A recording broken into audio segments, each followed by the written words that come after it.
So this is from Brandt Burleson, and he wrote an article, and it's titled, "I Helped Israel Propagandize American Christians." And yes, it's as juicy as you think that it is. So Sun Tzu wrote, "All warfare is based on deception. You have heard many stories about the Israeli government deceiving and manipulating U.S. officials, steering our country towards funding and even fighting their wars. Let me tell you one more. Israel exploits the religious beliefs of American Christians, fostering a certain flavor of fanaticism to empower a doomsday cult in a twisted effort to serve the interests of this increasingly genocidal apartheid state. I know this because I was a central useful idiot in this psyop." I love a good whistleblower. As the, quote, strategic outreach director of the Consulate General of Israel to the Southwest United States, I spent the last 8.5 years betraying my country on behalf of the Israeli government, using theology as a geopolitical tool, and simultaneously lost my faith in God. Premillennial dispensationalism, I can't say that word for some reason, is the Christian end times belief that all true believers will be raptured away to heaven, ushering in a 7-year tribulation period under the reign of the Antichrist, where those left behind will endure unspeakable suffering before the day of judgment and an eternity trapped in hell. Since Israel, and I love the air quotes there, plays a central role in this apocalyptic fantasy, adherents of this view are required to foster unconditional support for the contemporary Israeli government, which they view as a manifestation of biblical Israel. These adherents are in a very real sense rooting for Armageddon. Beliefs can be very powerful, and it doesn't take a genius to grasp how this belief is a national security vulnerability of biblical proportions, one that has captured the mind of Senator Ted Cruz, U.S. Ambassador to Israel Mike Huckabee, and countless others in our government. And we covered, I'm sure you guys remember, the Ted Cruz, Tucker Carlson interview where he talked about this. Jimmy and I covered it here on this show. That was some wild stuff. Excuse me. The evidence for this capture is overwhelming and undeniable. Ambassador Huckabee has placed a great deal of his political career in the service of this belief system and has made no secret of his views. He has said, quote, "I think Israel has title deed to Judea and Samaria. There is no such thing as an occupation," end quote. He is insane. Notice the use of the biblical term, quote, Judea and Samaria rather than West Bank. Huckabee had suggested that you can't understand the geopolitical situation of the Middle East without understanding the story of Abraham, Isaac, and Jacob. Recently, President Donald Trump tweeted a personal text from Huckabee, a text that Pastor Franklin Graham retweeted, suggesting that God spared Donald Trump's life in Butler, Pennsylvania, because he has a special purpose for the president as some sort of American savior figure. It would seem this cult of personality surrounding Trump has become a full-fledged cult. I personally met Ambassador Huckabee at a very impressive pro-Israel event he spoke at, which I attended for networking purposes as a function of my former job. This event was organized by Michael Evans, a former Messianic Jew turned evangelical Christian. Evans is a longtime personal friend of Israeli Prime Minister Benjamin Netanyahu and leads both the Jerusalem Prayer Team and the Friends of Zion Museum in Israel. Before he was kicked off Facebook, the Jerusalem Prayer Team had 77 million followers. He is one of the least recognized and most influential individuals in the Christian Zionist movement. Ambassador Huckabee has even referenced Genesis 12:3 in his official remark, saying, quote, "I will bless those who bless you, and whoever curses you, I will curse. I want to be on the blessing side, not the curse side," end quote. This is the same verse that Senator Cruz, attempting to cite a book that is allegedly fundamental to his vision of the world, couldn't quite remember when he was being dog-walked in an interview with Tucker Carlson. And he really got dog-walked. That was so good. This is the filter America's foreign policy is being distorted through.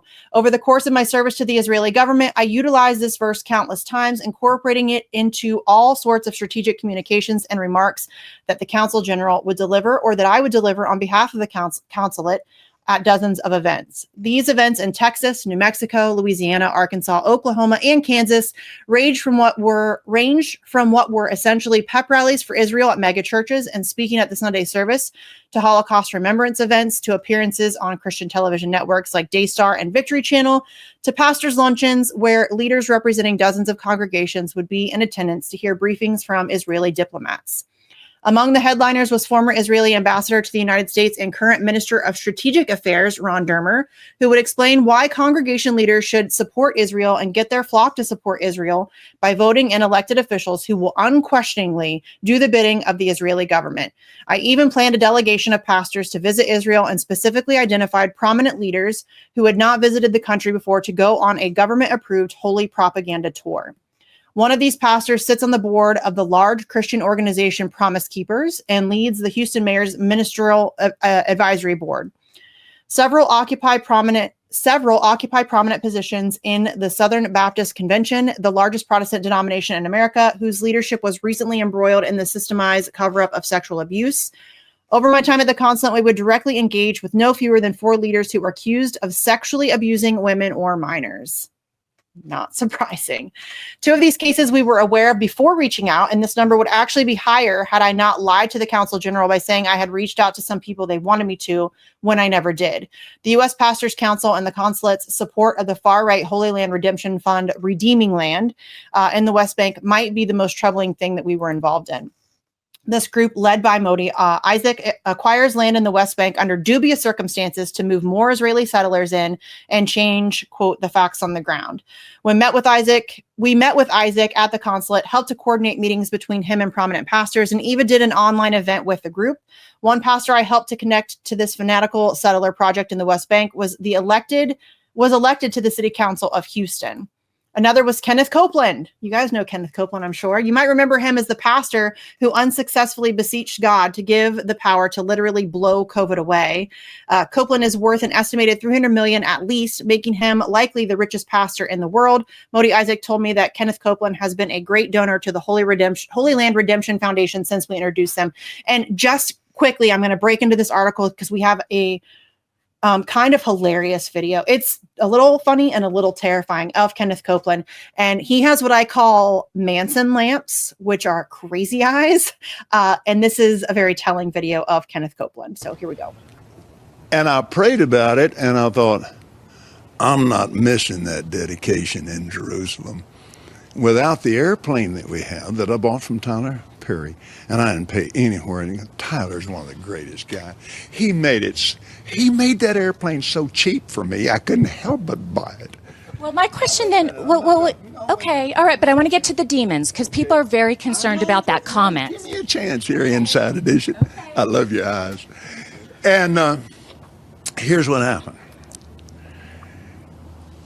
We flew in 21 days, 70 hours, 40,000 miles, touched 5 continents, and preached face to face personally with 125,000 people. Do you ever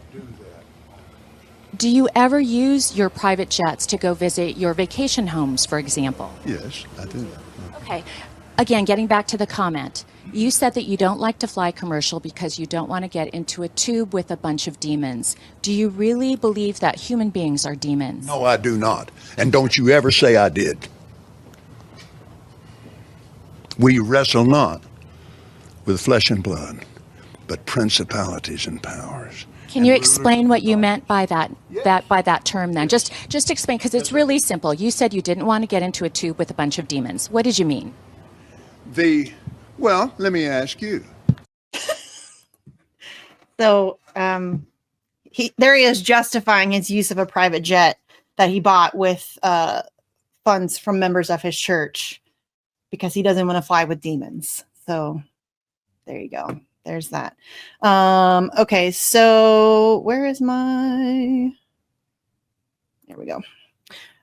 So that's Kenneth Copeland. I just wanted to let you guys know who that is. So while there are many Israeli partners of these Christian Zionists who are fanatic themselves, consider Defense Minister Israel Katz's recent post about bringing a plague of the firstborn.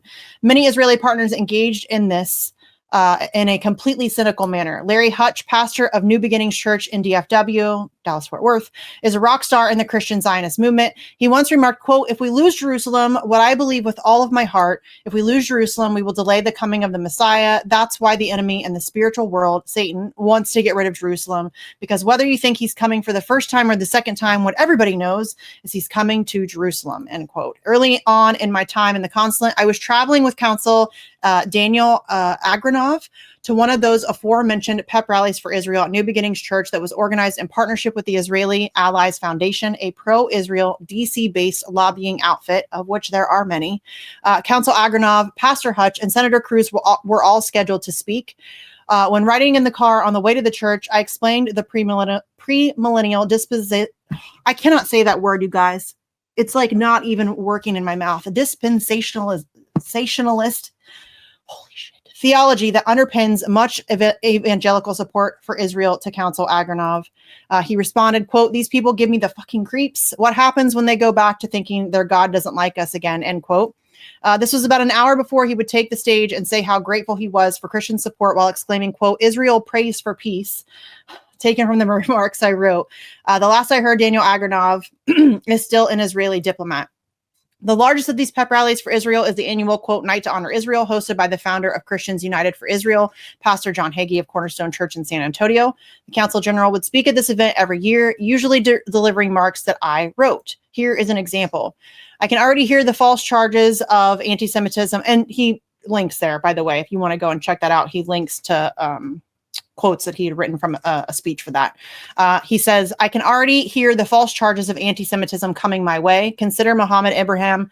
He is an American 16-year-old who has spent over 6 months in an Israeli dungeon in the West Bank, unable to speak with his family because he allegedly threw rocks in an empty street. It has been reported that he has lost 25 pounds and developed scabies. His cousin was beaten to death by Israeli settlers. They were supposed to spend the summer working in an ice cream shop in Florida. But just a few weeks ago, Tom Alexandrovich, an Israeli government official, was rounded up in a sting operation for soliciting sex from a minor. He was released on bail and fled back to Israel." We covered that here. The juxtaposition on display is as jaw-dropping as it is shameful. Israeli officials doing government work come here looking to rape American children in some disgusting act of sex tourism and are released. Meanwhile, American children rot in Israeli prisons with no meaningful due process. This goes on with indifference from your government as they funnel more and more of your money to God's chosen government. Don't let anyone ever tell you that you are a bigot for being bothered by the state of affairs, and don't let anyone ever tell you that this government speaks for all American Jews, or even all Israeli Jews for that matter. I'm not saying that you need to become an atheist like me, though I would encourage it. I am saying that if an entity can hijack your faith, they can use it to hijack your government. You would be wise to be on your guard. And yeah, I think we can all agree with that. And I just thought that that was a really interesting peek behind the curtain. I think we all know that Israel, not just with Christians in this country, Israel has been doing a very good job over the course of, I mean, really since their inception, of controlling the narrative, especially in the West, of control. I mean, people are going to come for me because, oh, you're saying Jews control the media. Well, I mean, Zionists do, or they did, at least mainstream press. That has, I mean, that's really just reality. And that has fallen away now, thanks to social media. But I just thought that this was an interesting peek behind the curtain into how they operate, and the way that they position themselves in certain groups. And, you know, it's just very slimy. And the way that they are manipulating people and using faith, which I am also an atheist, but using faith in this way, and as we mentioned earlier, using like Judaism as a shield, it's so cynical and gross to me that I just think it needs to be called out more often, the way that they are using this against people. So definitely go check out that article again at the Libertarian Institute. They do great work over there. My friend Kyle writes over there all the time. Come see me on tour in Appleton, Wisconsin, Rosemont, Illinois, Chicago, Illinois, Louisville, Fort Wayne, Hermosa Beach, Sacramento, San Francisco. Go to jimmydore.com for a link for tickets.